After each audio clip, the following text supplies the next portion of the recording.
আসসালামু আলাইকুম রহমতুল্লাহ। সম্মানিত দিনী ভাইরা, এ পর্যায়ে আমি আপনাদের সামনে আলোচনা করছি বেতের সলাৎ শেষ করার পরে কোন তাসবিহ বা জিকির পড়তে হবে সে প্রসঙ্গে।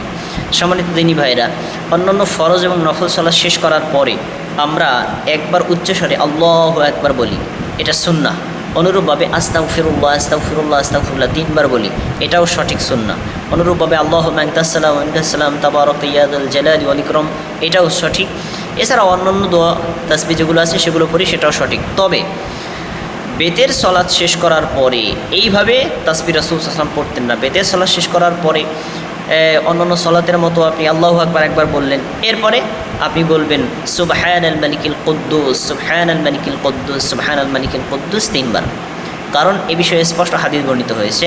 সুনানে নাসাই হাদিস নম্বর 1699, উবাই ইবনে কাব রাদিয়াল্লাহু তাআলা আনহু বলেন, রাসূল সাল্লাল্লাহু আলাইহি ওয়াসাল্লাম 3 রাকাত বেতের সলাত আদায় করতেন। প্রথম রাকাতে সূরাতুল আলা, দ্বিতীয় রাকাতে সূরা কাফিরুন, তৃতীয় রাকাতে সূরা ইখলাস পড়তেন।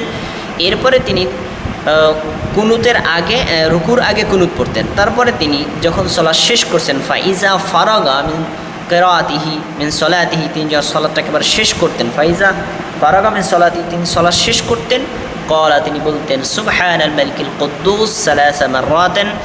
রাসূল সাল্লাল্লাহু আলাইহি ওয়াসাল্লাম 3 বার সুবহানাল মালিকিল কুদ্দুস পড়তেন। তাতে বোঝা যায় বেতের সলাৎ শেষ করার পরে তাসবিহ পড়ার নিয়ম হলো, বেতের সলাতে ডানে বামে সালাম ফিরিয়ে 3 বার বলবেন সুবহানাল মালিকুল কুদ্দুস সুবহানাল মালিকুল কুদ্দুস সুবহানাল মালিকুল কুদ্দুস, অথবা ডানে বামে সালাম ফিরিয়ে একবার আল্লাহু আকবার উচ্চস্বরে, তারপরে 3 বার সুবহানাল মালিকুল কুদ্দুস সুবহানাল মালিকুল কুদ্দুস সুবহানাল মালিকুল কুদ্দুস।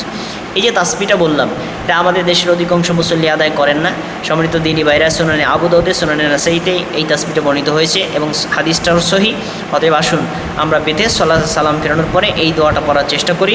দোয়াটা হলো সুবহানাল মালিকুল কুদ্দুস সুবহানাল মালিকুল কুদ্দুস সুবহানাল মালিকুল কুদ্দুস। আল্লাহ তাআলা আমাদেরকে তৌফিক দান করুন। আসসালামু আলাইকুম ওয়া রাহমাতুল্লাহ।